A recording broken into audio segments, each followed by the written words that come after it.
Good morning, and thank you all for joining us here at OPG's Sandy Falls Generating Station. My name is Heather Ferguson, and I'm the Senior Vice President of Business Development and Corporate Affairs at Ontario Power Generation. I want to welcome a fairly long list of folks here today.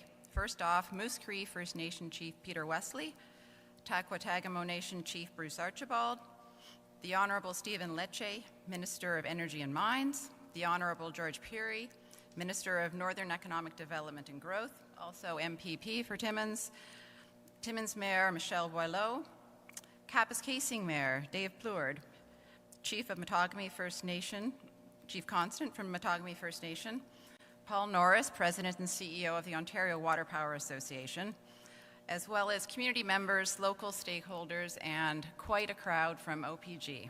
Thank you all for being here today. Before we begin, I'd like to start by respectfully acknowledging that the site we are gathered on today is located on the traditional lands of Matagami First Nation. Further, we acknowledge that all of OPG's generating stations are located on the traditional lands of many First Nations across the province. It's through these relationships that we've come to honor the deep connection that Indigenous peoples have with the land. And we offer our gratitude to Indigenous communities for their care of and teaching about this land, on which we have the privilege to live and to work. As a company, OPG remains committed to developing positive and mutually beneficial relationships with Indigenous peoples and communities. And this includes building partnerships on new hydro-generating projects here in the north to help power Ontario's future. So it's very fitting as we look to the future that we're gathered here at a site that's been powering communities for almost 115 years, as have many other hydro stations across the province. And we often like to say that over 40% of OPG's facilities are over 100 years old. That longevity is the true value of water power. So whether it's investments in existing facilities like Sandy Falls, where we are today, or new hydro generation opportunities, these will be appreciated by multiple generations that come after us. Hydro stations are capable of operating for many decades, generating clean power, as well as important economic benefits for the province and the local and Indigenous communities. I want to thank Minister Lecce and the province for their continued steadfast support and commitment to hydropower in Ontario, and it's with your support that we are now refurbishing and redeveloping our expansive fleet across the province.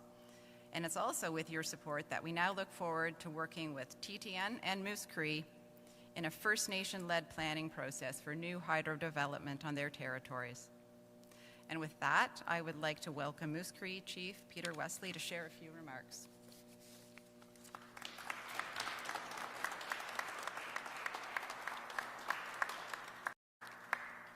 Good morning. Thank you, Heather. I just want to say I'm honored to be here today. Happy to be part of this announcement. Moose Cree First Nation supports our work with Taquatagamo Nation and the Co-Planning Committee to explore future water power development within the Moose River Basin. Our homeland offers some of the most cost-effective potential for hydro projects in Ontario, and we look forward to working together towards a new way to consider future projects through a co-planning process, a process that is led by First Nations and will give direction on how decisions are to be made regarding future hydroelectric projects across our homeland. In the past, we were not part of this process, and we are excited to work with the province on this new way forward.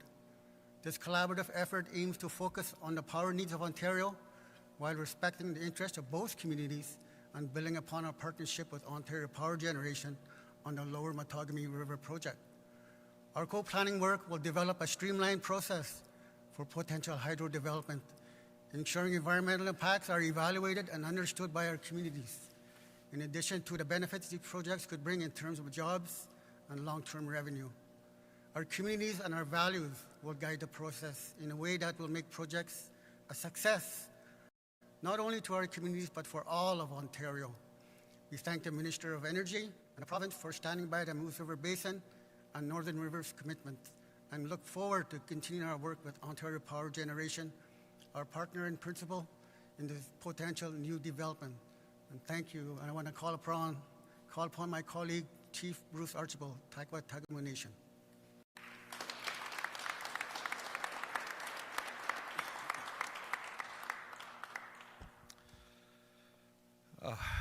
Lecce, good morning. I'd like to begin by thanking Minister Lecce, Minister Pirie, representatives from our partner and principal, Ontario Power Generation, for all the distinguished guests that are here today with us. I especially want to recognize from Moose Cree First Nation, our neighbors, partners, and the co-planning committee. It is our honor to join you today to discuss an important work being done by the Hydroelectric Co-Planning Committee led by Taquatagamow Nation and Moose Cree First Nation. Our two nations are leading discussions and the decision-making process for potential hydroelectric projects within our shared territories that could create local jobs and economic community benefits while helping the province meet rising demand for electricity, especially in Northern Ontario. This is an opportunity for us to showcase that new large-scale projects can be built on time and on budget when First Nations are involved and have a seat at the table from the beginning. And now, thank you to the work of the Co-Planning Committee and our other partners at OPG and the Ministry of Energy. Two potential sites now, new hydroelectric projects have been identified further to study and planning work. 9 Mile Rapids on the Abitibi River north of Otter Rapids, and Grand Rapids on the Matagami River north of Kipling Generating Station. Projects like this offer local jobs, economic opportunity for our youth, and long-term benefits for our nation.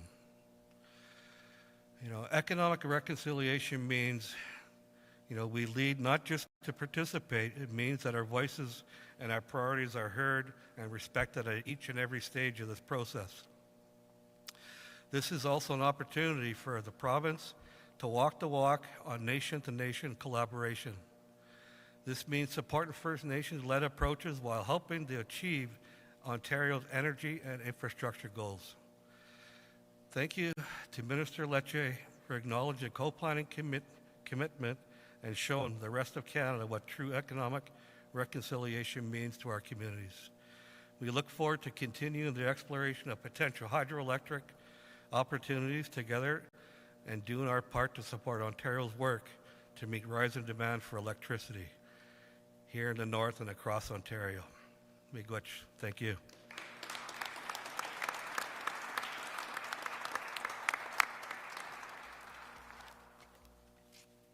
Okay, well, good morning, everyone. It's wonderful to be with you today. I want to say, first off, it is an honor to be back in Timmins with these fine leaders behind me. I want to first off acknowledge that we are joined with some of the leaders that made this project happen. I'm referring, of course, to the Indigenous chiefs who are standing behind me but have been leading this process from day one.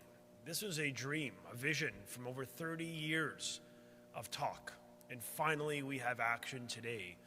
And this would not have happened if they didn't take that first step and lead the way. So I'm very grateful to all the chiefs who are with us today for their leadership in making it happen. I'm also grateful to my parliamentary colleague, George Pirie, who's been an absolutely outstanding representative and voice for the people of Timmins, for Northern Ontario, who is now in a critical role to help ensure economic development in partnership is achieved and realized so that your children could get a job and own a home in the community they were raised.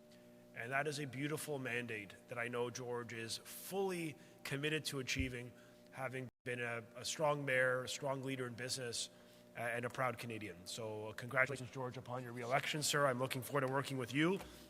And likewise, thank you to the mayors for joining us. It's always a pleasure to have you today. I mean, look, we need more power. Like in Northern Ontario, we need 81% more power. That is roughly 6% higher than the provincial average. You're doing something right here. Businesses, industry, agriculture, families, everyone needs more clean, affordable power for the growth of our country. And we have a huge opportunity to lean into hydropower, clean, reliable, and yes, affordable, the most affordable power source we can generate in the province of Ontario. And I'm so grateful that we have partnerships led by First Nation communities that are helping to drive the bus. As I was told, they're driving the bus, they own the bus, and they want us to be part of this process of sharing the prosperity and the wealth. And I love that expression, because what it means is government, and through OPG and through the Ministry of Energy and Mines, we can partner with leaders on the ground who know their territories best, who want to maintain a clean environment for their children, but want to make sure we're also part of the solution to grow and seeing economic development and reconciliation being realized like today, not in another 50 or 100 years down the road. And so I want to acknowledge the progress we're making, but also acknowledge the problem we have. And so we've taken an all-of-the-above approach on energy generation. OPG has been on the forefront of this. It could be through our clean nuclear fleet. It could be through the largest expansion and renovations to our hydro fleet in eastern and northern Ontario. It, of course, could be our renewable energy expansion through the largest public procurement in Canadian history, 7,500 megawatts of clean power. And likewise, through other sources of technology we're using, including storage. The largest storage fleet in the country is taking place right here in Ontario, and so the third largest on the continent. So we are literally leading the way. And that's why I wanted to come to Timmins today, because I thought this is exciting. 30 years of talk, we finally, the Chiefs have been kind in expressing gratitude to George and myself, but the truth is they deserve the credit. It just took a government that was able to realize that we've got the best partners on the ground who want to make things happen for their community. And that's what we're doing today, where this is, yes, it's nation building. We're building energy that hasn't been done in the province.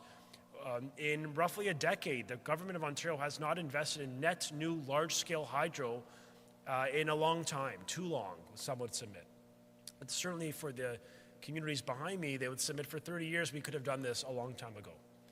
And so we're very, very honored to be working in partnership with the communities here, of course, TTN, Moose Cree First Nation, all of whom have been taking brilliant work when it comes to hydroelectric generation. And I mean, what I will say to you is over the past 6 years, we really ensured that the communities were in the driver's seat. And the new 9-mile rapids generating station, as the concept we're talking about today, the new Grand Rapids generating station, these potential projects could generate up to 430 megawatts of clean, affordable power. That's enough power for 430,000 homes in the province of Ontario. And this expansion is not just going to help support Ontario's economic growth, but it will support the entire energy ecosystem. It could be for manufacturing or technology or mining, whatever it is. We need the power. It needs to be affordable, clean, and always reliable, base load power that we can depend on in our country.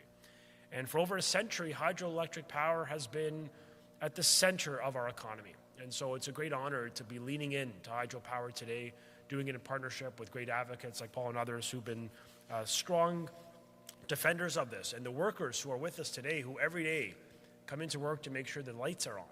And 1 million people in southern Ontario were affected by one of the worst storms in 30 years. So I want to thank the frontline workers, some of whom are with us today, because you folks make it happen. Like we cut the checks, you do the work, and you deserve all the credit. So I want to thank you all for your amazing commitment to being with OPG. These are folks who stay with OPG often 20, 30, 40 years. They are loyal to the brand because they're a good employer and because they're good workers. And I think that's a great story to tell today. I also want to say that, so while we're proud to make this investment, proud to make this announcement, proud to lean in to 400 plus megawatts of additional net new power, we're also realizing that the North is growing and we need to co-locate more generation closer to where that demand is. Less transmission lines. Let's bring more energy and utilize or generate more energy in the North. And that's what we're doing today. Now, what we did yesterday was something a bit different, but it's common theme. We're up against a common threat as Canadians. For all of our differences in the room, we perceive our differences. We are very much united today as Canadians as we stand up to President Trump. A man who cavalierly speaks about the, annexing our country, and our economic and cultural sovereignty is at risk. And so yesterday I asked all of the utilities of Ontario to step up and to follow Ontario's lead by ending American procurement and buying Canadian, supporting Canadian workers and Canadian steel and wood and materials that are fundamental to our economy and to our future prosperities. We're up against this warfare from the south. And I'm proud that utilities are answering the call. And the largest in the country already said, yes, they're going to follow suit. And I will tell you, before the media even get to the question of on hydropower, we're at over 90% of the procurement of all the things we buy to make these things happen are Canadian. In nuclear, we're over 94%. We are leading by example. And I'm so grateful that we have a great story to say, buy Canadian, built by Canadian. That's the future of energy in Ontario. And I just want to thank you all for being a part of this enterprise, for believing in the power of affordable energy and clean power. And more importantly, I want to thank your MPP, a minister, a dedicated member, someone who has spent many years in public service. George is, yes, Ontario's Minister of Northern Economic Development, but he is also a mentor for me. I mean, there's no greater subject expert when it comes to mining than this man. He's been a wonderful champion. He's been a good friend. And I can't wait to get going and working with him on more projects like this that are going to make a difference and improve the quality of life and the economics of Northern Ontario. So please welcome the hardest working member in Northern Ontario, George Pirie. Thanks so much.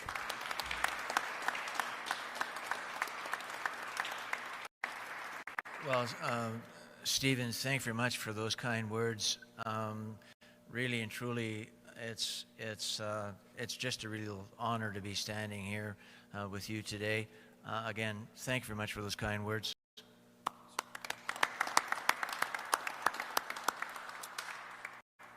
I'm honored and humbled to be standing here today in front of three chiefs that are absolutely responsible for the development that we're talking about today. This Sandy Falls power generation started here in about 1909. Shortly after the discovery of gold. And it really doesn't matter if we, at that time, world's richest gold fields, you could have all of the bounty in the world, but unless you have energy to power the development, it doesn't happen. I have a map in my, this will surprise a few people, I've got a map in my office that goes back to 1911, and the Sandy Falls Generation Station is already marked on that map with the transmission line. Last time I was talking about energy in Timmins, it was when the transformer was delivered into the Gold Center station, and I spoke at that time about how important and how essential energy is. And it's a natural partnering of energy and mines. What we have now with the Ministry of Mines is natural. Without any development, nothing can be developed without energy. So it's just natural that we have Minister Stephen Lecce here, Minister of Mines and Energy. They work together like this. They have to work together. I think I've told you already that the highest potential for new hydro generation in the province exists in the Moose River Basin and the Albany River Basin. Together, there's 3,570 megawatts of potential. In northeastern Ontario, Jackfish in northwestern Ontario has got about 78 megawatts. And it's all going to be required to do what we must do to pivot away from our dependence on the U.S. markets. We have what the world wants in our backyard. In everything, I mean agriculture, forestry, mining, manufacturing, all require energy. If we're going to really realize our dreams and our potential, we need energy. And we have it in spades in our backyard in the Moose River Basin and the Albany River Basin. That's our future. It starts with energy. We've got the projects, we'll have the energy to develop them, and it starts again, and it's all made possible with the partnerships with the First Nations people that we have right here.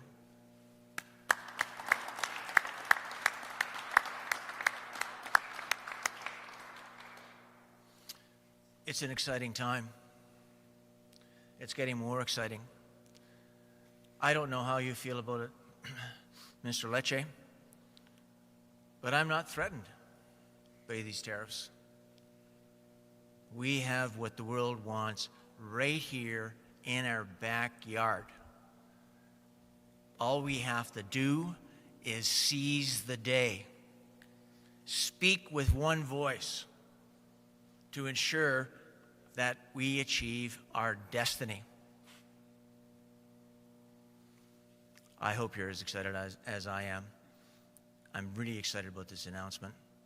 Have a great day.